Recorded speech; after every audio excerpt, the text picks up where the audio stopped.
a paz de Cristo esteja com todos vocês. Mais uma vez aqui estamos para compartilhar a palavra de Deus ao seu coração através deste canal no YouTube chamado Grama Cristã. É um prazer ter você aqui mais uma vez com a gente. Hoje gostaria de fazer uso da palavra de Deus no Evangelho de Jesus Cristo, a qual escreveu o irmão Mateus, no seu capítulo 11. Nós vamos ler do verso 16 até o verso 19. Está escrito: mas a quem assemelharei esta geração? É semelhante aos meninos que se assentam nas praças e clamam aos seus companheiros e dizem: tocamo-vos flauta e não dançastes, cantamo-vos lamentações e não chorastes. Portanto veio João, não comendo nem bebendo, e dizem: tem demônio. Veio o Filho do Homem, comendo e bebendo, e dizem: eis aí um homem comilão e beberrão, amigo de publicanos e pecadores. Mas a sabedoria é justificada por seus filhos. Amém? Bom, meus irmãos, expectativas parecem existir para serem, de uma certa forma, frustradas ou sobrepostas, não é mesmo? Atingidas e superadas. Geralmente, quando ansiamos, nutrimos dentro de nós expectativas, e quando aquilo que ansiamos vira realidade, geralmente, né? Ficamos frustrados porque parece não atingir aquilo que esperávamos. Parece que não atende às nossas expectativas. Alguns extrapolam em expectativas, outros frustram, e a maioria acredito que apenas atende à demanda. Mas o que dizer de Deus, o eterno Criador? Será que Deus realmente fura a bolha e ultrapassa as nossas expectativas? Ou não? Ou será que nós também ficamos frustrados com as expectativas que nós temos em Deus? É sobre isso que eu gostaria de falar com você no vídeo de hoje. Ouso dizer que quando Jesus Cristo veio ao mundo para mostrar a nós, humanidade, qual era o verdadeiro rosto de Deus, ok? Ele meio que frustrou a expectativa de todos, ou pelo menos de Israel, que o aguardava como Messias, né? Em qualquer lugar do mundo que Jesus poderia nascer, nasceu em Israel. O grande império da época, longe de ser Israel, era Roma, o Império Romano, né? De todas as regiões que poderia morar, morou logo na Galileia, no interior de Israel. De todas as cidades que poderia escolher para morar, escolheu Nazaré, uma aldeia perdida no meio do nada, onde até hoje ninguém sabe onde realmente ficava Nazaré. De todas as cidades que poderia ter escolhido para nascer, escolheu Belém. De todas as famílias que poderia ter nascido, nasceu em uma que não podia ou não tinha dinheiro para pagar o sacrifício devido do cordeiro. Então, por não terem dinheiro, compraram apenas 2 rolinhas e com essas ofereceram sacrifício no nascimento de Jesus. De todos os lugares que ele poderia, de todas as casas que ele poderia ter escolhido para nascer, nasceu numa estrebaria junto com os animais. Como poderia Jesus extrapolar, ultrapassar as expectativas em relação ao povo que tinham no Messias? De todos os lugares, de todas as formas, tinha que ser tão humilde, tão descaracterizado como esse? Bom, Jesus então começa o seu ministério com 30 anos. E a sua palavra não é muito diferente. A palavra de Jesus não agradava. Como ele sempre falava a verdade, doa a quem doer, independentemente do posicionamento social, dos recursos financeiros, do gênero, as verdades e as boas novas de Jesus iam sempre de encontro com a expectativa da maioria. Os posicionamentos de Jesus o fizeram perder os seus seguidores, ou pelo menos a grande maioria deles, a ponto de ficar apenas os 12, os mais próximos. Os outros debandaram-se todos. Mas Jesus não se preocupava com nada disso. Ele não era movido pelo som da aprovação da maioria. Jesus nunca se preocupou com a maioria. Jesus nunca se preocupou com as turbas, o seguindo de lá para cá. Jesus não tinha marqueteiro pessoal. Quem o guiava era a visão do reino do seu Pai Celestial. Bom, então, a uma certa altura do seu ministério, Jesus quer falar sobre essas expectativas. Então, ele compara a geração na qual ele vivia, na qual ele estava inserido, com uma geração mimada. Interessante, né? Nós dizemos que essa geração que nós vivemos é uma geração mimada, mimizenta, Nutella. Mas a geração em que Jesus vivia já era considerada por ele assim. E Jesus então, 2000 anos atrás, hein? O que diria Jesus se ele vivesse na geração que nós vivemos hoje? Nessa denominada geração Z, que vem aí com força, que não sabe ouvir não, que quer tudo para agora, imediatista, que não tem valores absolutos. O que Jesus diria? Para Jesus, a geração dele era uma geração de meninos. Meninos, crianças mimadas, que quando se toca música alegre, ninguém dança. E quando se toca uma melodia fúnebre, uma lamentação, ninguém chora.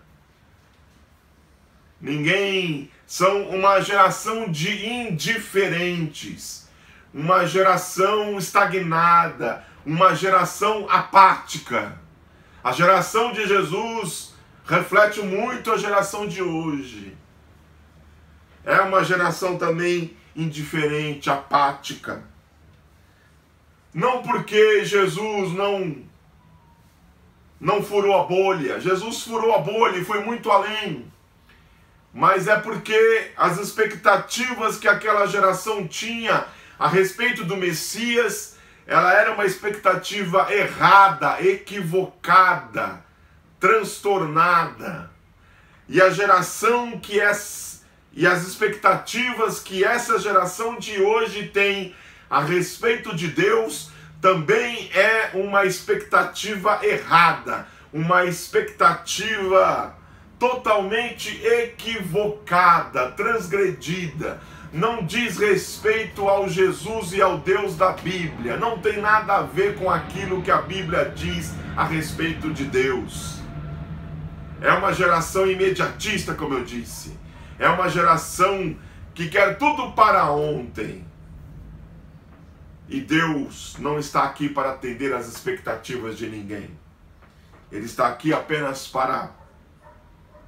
Ele faz contato com o mundo, ele atua no mundo para que o mundo olhe para ele com devoção e com adoração, e não outras coisas mais.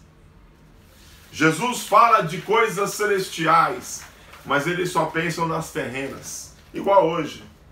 Jesus fala de coisas altas e sublimes, mas o povo só pensa naquilo que é raso e superficial. Jesus oferece a si mesmo para o povo, como não tendo oferta maior, e o povo quer apenas pão e circo, igual o povo de hoje. O povo busca hoje entretenimento. O povo quer se entreter. O povo quer se divertir. O povo quer apenas que o mundo acabe em barranco para que ele morra encostado. Essa é a geração que nós vivemos hoje. E a geração de Jesus, pelo que ele diz, não é muito diferente. Jesus oferece vida eterna, mas o povo só quer entretenimento. Aí realmente fica difícil compreender a mensagem. Aí realmente as expectativas são frustradas. Não porque Deus não furou a bolha, mas porque as nossas expectativas em relação a Ele estavam erradas e equivocadas. Jesus então compara ministérios distintos. O ministério dele com o do seu primo, João Batista. São duas vertentes dentro da mesma essência. João era sisudo. João era um homem pesado de palavras. Dizia o que tinha que ser dito, não que Jesus não o fizesse, mas João fazia isso com mais seriedade, com mais indignação do que Jesus. Não tinha embromação com João. Era o preto no branco. Era a verdade, doa quem doer. Vivia uma vida austera e regrada. O seu chamado profético, João era profeta, era exercido com dedicação e esmero, e nada era capaz de o demover do seu propósito. Ele se vestia com excentricidade, sua dieta era esquisita, e o seu púlpito um lugar improvável. Se alguém tinha alguma dúvida sobre o seu sucesso ministerial, o próprio Jesus tira essa dúvida quando diz a respeito do seu primo João: dentre os nascidos de mulher, não há profeta maior do que João Batista. Bom, se Jesus falou, quem sou eu para discordar? O que mais eu posso contribuir para falar de João, além daquilo que Jesus já falou a respeito de João? E o que as pessoas diziam a respeito de João segundo de Jesus? Claro que não eram todos, mas uma grande maioria chamava João de endemoniado. Tem demônio. Era isso que diziam a respeito de João. O fato dele não ser amplamente sociável soava como esquisito e demoníaco. Era isso que eles achavam de João. Esse era um extremo. O outro extremo agora é o ministério do próprio Jesus. Se João não era lá muito sociável, a sua dieta era esquisita, suas roupas esquisitas, o seu lugar de vida esquisito, Jesus já se socializava muito mais. O filho do homem, como ele diz, o filho de Adão, a descendência de Adão, já que era para vir ao mundo para tabernacular conosco, para sentir as nossas dores e as nossas alegrias, já que era para fazer isso, então que fosse de verdade. Jesus aproveitou a experiência humana para viver na sua plenitude, para aproveitar essa experiência ao máximo, a vida como deveria ser, não com drogas, experiências psicodélicas ou ações fúteis, sexo, drogas em rock and roll, como diz o ícone dessa geração, mas com a melhor das alegrias, segundo o próprio Jesus. É aquela alegria que você se alegra na companhia de outras pessoas. É isso que Jesus sempre fez. Jesus estava sempre acompanhado. Jesus comia por prazer e não por obrigação. E eu, como discípulo dele, procuro também segui-lo nesse quesito. Comer deve ser um prazer, não uma obrigação apenas, né? Jesus também se bebia e se alegrava em festas. O nosso Jesus, o meu Jesus, era um Jesus festeiro, como ele festejou na festa do casamento em Caná da Galileia. Jesus aprendeu com seu pai. Sim, porque o nosso Deus também é um Deus festeiro. E Jesus também gostava e gosta de festa. E eu também gosto de estar na companhia de outros. E aprendo com Jesus a também ser festeiro. Jesus era mais. Jesus foi amigo. Jesus tinha amigos de muitas formas. Era também amigo de outros. Esse é um outro atributo que eu amo em Jesus. Jesus estava sempre em boa companhia. Jesus não era amigo por interesse, por alguma coisa que a pessoa podia dar a ele, não, mas pelo simples fato da companhia agradável das pessoas. Jesus era amigo liberalmente de todos. Jesus era amigo de publicanos, que eram cobradores de impostos, uma classe odiada por todos na sua época. E também Jesus era amigo dos pecadores, gente de má índole, prostitutas, rejeitados. Jesus se fazia amigos de todos eles. Para Jesus não havia acepção de pessoas. E qual é a conclusão que chegam a respeito de Jesus? Enquanto um é endemoniado, João Batista, o outro, Jesus, qual é a conclusão? Comilão e beberrão. Desculpe, comilão e beberrão. Era isso que se pensava de Jesus. Festeiro demais, faz festa demais, não serve, não atende às nossas expectativas. Bom, Jesus veio para furar a bolha de qualquer expectativa humana. Acima, além de qualquer expectativa que o maior dos otimistas poderia ter, ou o mais religioso poderia ter em relação a Deus. Ele não se enquadrou em nenhuma moldura, não ficou dentro de nenhuma caixinha, não se amodelou a nenhum padrão pré-existente ou arquétipo. Jesus, como Deus, furou a ideia que tínhamos de Deus, porque a teologia que estudamos hoje é a doutrina de Deus, ou estudo de Deus do nosso ponto de vista, mas não do ponto de vista do próprio Deus. Jesus não foi entendido, principalmente pelos estudiosos e especialistas em Deus em sua época, mas foi, por diversas vezes, amado por gente simples, por aqueles que eram tocados pelo seu toque, pela sua palavra, pelo seu poder. É por isso que quanto mais nós estudamos sobre Deus, menos nós sabemos sobre Deus. É uma imensidão de saber, de conhecimento que o nosso Deus designa, que o nosso Deus tenta passar, tenta furar a nossa expectativa, a nossa bolha, fazendo-se maior, além de tudo que pedimos ou pensamos. É por isso que Paulo, na sua epístola aos Romanos, quando ele está falando sobre a liberdade que está em Deus, sobre o futuro de Israel, sobre as coisas que ainda hão de acontecer, Paulo de repente larga a pena e começa a cantar a Deus um hino de louvor, um hino de adoração.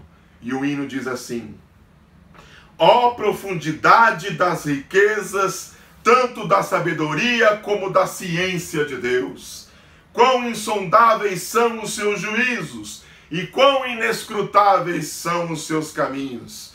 Porque quem empreendeu o intento do Senhor? Ou quem foi seu conselheiro? Ou quem lhe deu primeiro a ele para que ele seja recompensado? Porque dele, e por ele, e para ele são todas as coisas. Glória, pois, a ele eternamente. Amém. Que Deus abençoe a sua vida, em nome de Jesus.